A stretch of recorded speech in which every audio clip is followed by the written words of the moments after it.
Pemirsa, kembali Anda menyaksikan program Juru Bicara. Kali ini tema kita mengenai menerobos awan gelap ekonomi global tahun 2023. Pak Dirjen, tadi Bapak sudah menyampaikan seperti apa fokus APBN 2023. Mungkin saat ini bisa lebih dijabarkan lagi seperti apa Pak Ya, gambaran dari anggaran belanja 2023 pemerintah serta kebijakannya nanti. ya. Jadi misalnya dalam bidang peningkatan kualitas sumber daya manusia, ya ini terkait dengan beberapa aspek, ya. Jadi aspek pendidikan, aspek kesehatan, dan juga aspek perlindungan sosial. Ya karena itu dalam peningkatan kualitas sumber daya manusia, APBN kita ini akan fokus pada tiga hal itu: Ya. pendidikan, kesehatan, dan perlindungan sosial. Kemudian mendorong percepatan pembangunan infrastruktur pendukung transformasi ekonomi. Ya, jadi infrastruktur itu bisa menggerakkan ekonomi, ya bahkan menggerakkan investasi. Karena itu kita lanjutkan sejumlah pembangunan infrastruktur, terutama yang prioritas. Ya, kemudian revitalisasi industri bernilai tambah dan berorientasi ekspor. Ya, jadi kita misalnya punya program hilirisasi, ya, atau downstreaming. Nah, ini akan meningkatkan nilai tambah barang-barang kita yang akan diekspor ke luar negeri. Jadi kita tidak lagi mengekspor barang mentah. Ya, kalau barang mentah tidak ada nilai tambahnya begitu. Kemudian mendukung adaptasi teknologi hijau. Nah, ini pengembangan energi baru dan terbarukan dan transisi energi. Seperti saya sampaikan tadi, ini banyak bantuan akan berdatangan ya kalau kita mengembangkan ekonomi hijau dan transformasi energi. Karena itu ke depan di 2023 ini kita harus mendorong ini, ya mendorong ekonomi hijau dan upaya-upaya untuk mempercepat transisi energi kita. Ya kemudian kita harus meningkatkan ketepatan sasaran penyaluran program bantuan sosial dan subsidi. Ini artinya data menjadi penting.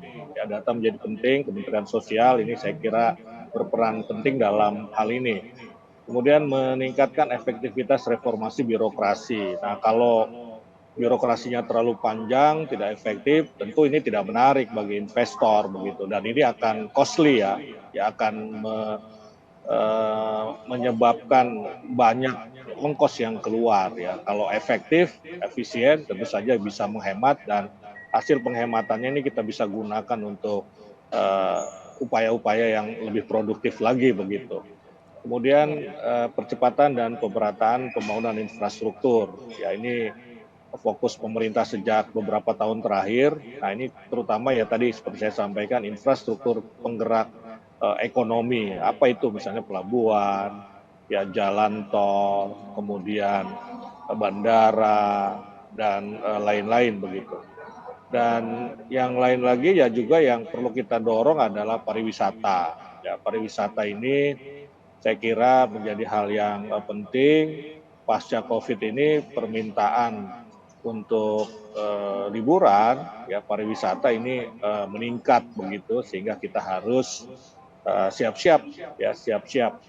Dan kemudian juga food estate. Nah ini kan sebuah upaya jangka panjang yang kita lakukan untuk menumbuhkan yang kita sebut kedaulatan pangan. Dan kedaulatan pangan ini penting ya apalagi geopolitik, kondisi geopolitik perang Rusia Ukraina itu ini kan bisa berdampak pada krisis pangan. Karena itu kita harus antisipasi. Nah, kemudian anggaran infrastruktur ini diarahkan untuk proyek-proyek yang bisa mengembangkan ekonomi atau menggerakkan ekonomi dan memberi manfaat pada pemulihan ekonomi pasca COVID-19. Ya misalnya di sektor pariwisata tadi, transportasi dan industri yang berdampak terhadap penurunan indeks kemahalan logistik tadi itu ya. Misalnya kalau ada jalan tol itu kan waktu tempuh akan lebih singkat dan itu akan menurunkan indeks kemahalan logistik begitu. Baik, itu adalah beberapa fokus dan juga seperti apa kebijakan penggunaan anggaran pada tahun 2023. Pak Dirjen, beberapa tahun sebelumnya ini akibat dari pandemi COVID-19, sama-sama kita mengetahui bahwa anggaran kesehatan ini sangat banyak digunakan atau dialokasikan oleh pemerintah. Dan apakah pada tahun 2023 nantinya fokus anggaran pada anggaran kesehatan kita ini juga akan semakin ditingkatkan atau ada kebijakan lainnya Pak Dirjen? Iya, jadi begini ya, kasus COVID kemarin itu kan memberi pelajaran bagi kita ya betapa pentingnya infrastruktur kesehatan. Ya, karena itu kita memfokuskan juga pada urusan kesehatan di dalam APBN kita. Dalam kurun waktu 7 tahun terakhir, ini kita kan konsisten menganggarkan 5% dari APBN untuk anggaran kesehatan. Ya. Nah, kita akan ya tetap di situ, bahkan mungkin kalau ada yang bisa kita alihkan, ya harus dialihkan, bisa kita alihkan ke kesehatan ya, karena kesehatan itu penting untuk meningkatkan kualitas sumber daya manusia Indonesia begitu. Nah, sejak tahun 2018 sampai 2021 realisasi anggaran kesehatan tumbuh 41,9% per tahun, yang tentunya juga diiringi oleh perbaikan output di bidang kesehatan.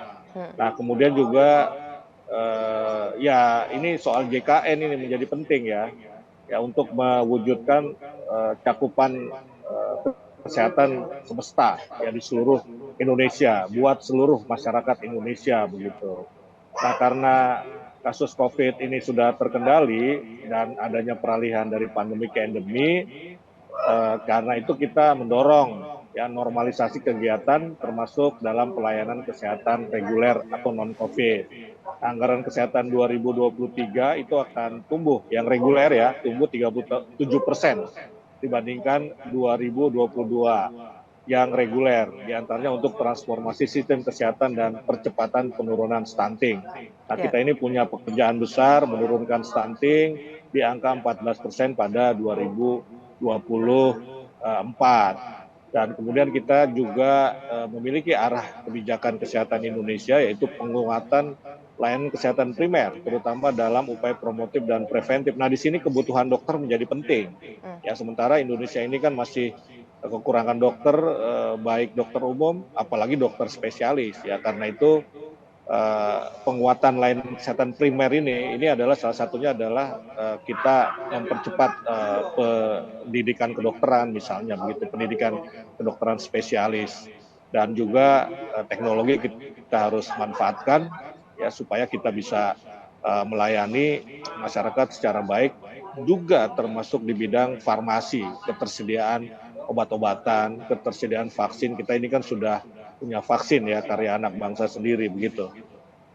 Baik, dalam aspek kesehatan juga menjadi fokus pemerintah pada tahun 2023 ini karena adanya pandemi COVID-19 juga, kita belajar dari tahun-tahun sebelumnya Pak Dirjen. Selain itu Ya. adanya hambatan atau masyarakat membutuhkan bantuan akibat dari pandemi COVID-19, tahun sebelumnya juga diberikan berbagai bantuan oleh Kementerian Sosial dan sebagainya. Bagaimana pada tahun 2023? Tapi kita tahan dulu Pak Dirjen, kita akan jeda pariwara sejenak, pemirsa tetap di program Juru Bicara.